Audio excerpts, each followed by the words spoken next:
Next on ABC 7's Good Morning El Paso Weekend, friends and family remember the 3 victims who were killed in a deadly crash on Christmas Eve. And strong words from North Korea. In a statement, the National Defense Commission blasts the U.S. and President Obama for the release of the movie The Interview. And the Sun Bowl game is finally here. The Duke Blue Devils and the Arizona State Sun Devils are both looking for a 10th win today. And in Storm Track weather, Dan. It's going to be a cold one today. We have a look at your Sun Bowl forecast and a lot more coming up. It's all the news you need to start your Saturday, December 27th, 2014. ABC 7's Good Morning El Paso Weekend starts now. Live, where news comes first. From the Mesilla Valley and Las Cruces to El Paso and the borderland. This is ABC 7's Good Morning El Paso Weekend. Good morning. Thanks for joining us. I'm Josie Ortagon. The 81st annual Hyundai Sun Bowl kickoff is less than 5 hours away. Official kickoff is at 12:20 p.m. The Arizona State Sun Devils are taking on the Duke Blue Devils, and El Pasoans could not have asked for a better matchup. The 2 high-scoring teams are both 9-3 this season, and they're both looking for the 10th victory. And both coaches certainly know how big a win this means for their respected programs. And another cold start to our morning. How are things shaping up for the big game, Dan? All right, well, definitely going to be cold, I can tell you that for sure. We'll take a look at the forecast for the big game coming up in just a little later here in our forecast. First, let's start off by taking a look at one of our WeatherNet cameras at Powell Elementary School in the northeast side of El Paso. You notice those low-hanging clouds, something that we continue to watch here in the area. Some areas still seeing some light sprinkles out there. We'll definitely keep an eye on that. As far as temperatures, 31 right now, Las Cruces, 36 in El Paso, 29 Guadalupe Pass, 16 for Ruidoso. Notice Doppler radar still showing some shower activity in our vicinity. I want to zoom on in and show you El Paso County. We are still seeing some showers in northeast El Paso as well as the lower valley into portions of San Elizario. We do have a winter weather advisory in effect for portions of far east El Paso County as well as Hudspeth County.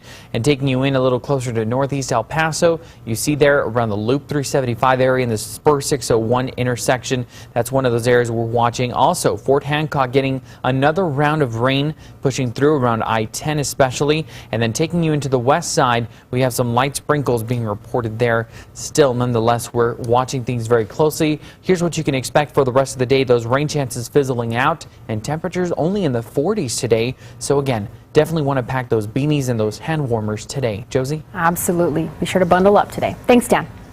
And new this morning, in a couple of hours, 25,000 police officers from around the country are expected to attend the funeral of fallen New York City police officer Rafael Ramos. You're looking at pictures from Christ Tabernacle Church where some officers are already starting to gather outside. Officer Ramos and his fellow officer Wayne John Loon were shot in the head last weekend while sitting in their patrol car.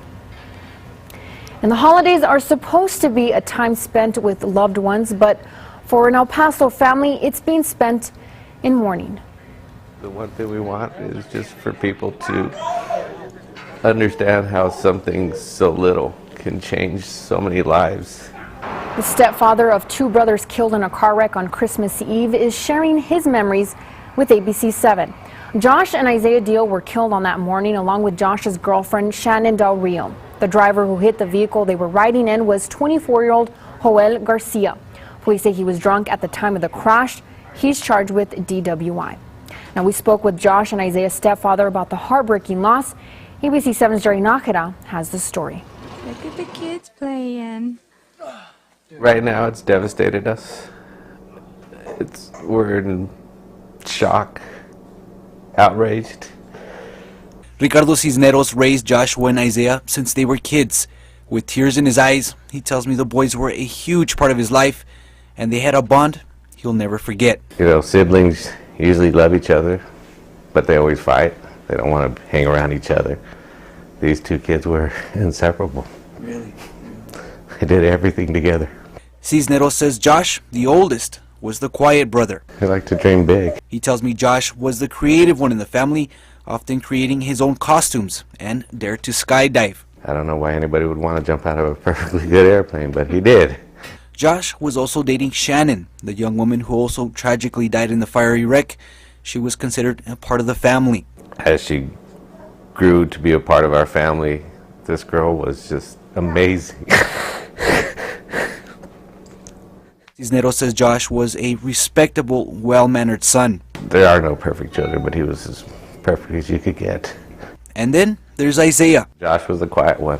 Isaiah, you knew when he was in the room.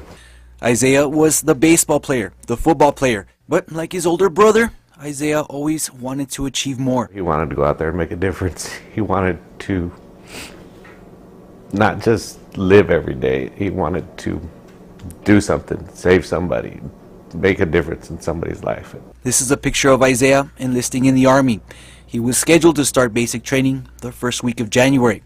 Both of the Deal brothers, Cisneros tells me, were an inspiration to him. I feel so honored to have known those kids.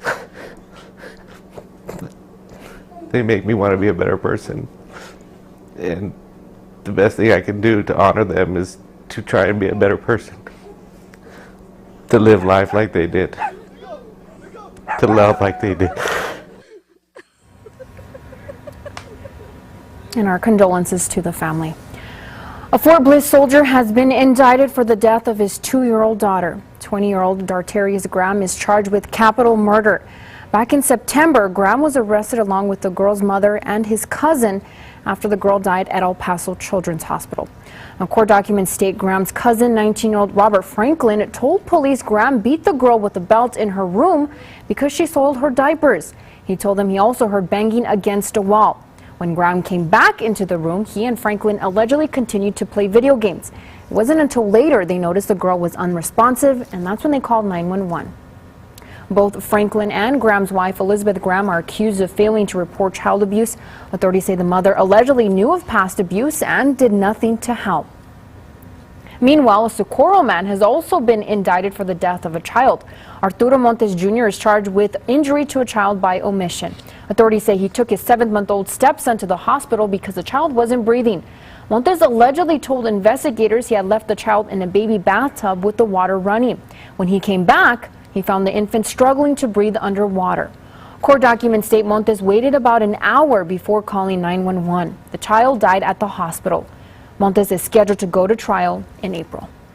And developing now, the U.S. plans to move as many as 5 Guantanamo Bay detainees in the coming days. That's according to a U.S. official. It's part of a stepped-up effort to reduce the population at the U.S. naval base in Cuba over the next 6 months. 64 of the 132 remaining detainees have been ruled eligible for transfer. Now, once a detainee is deemed no longer a risk, they are either transferred back to their country of origin or a third country that is willing to take them. Still ahead on ABC 7's Good Morning El Paso weekend, it's being called the worst flooding in over 3 decades. We'll show you where coming up.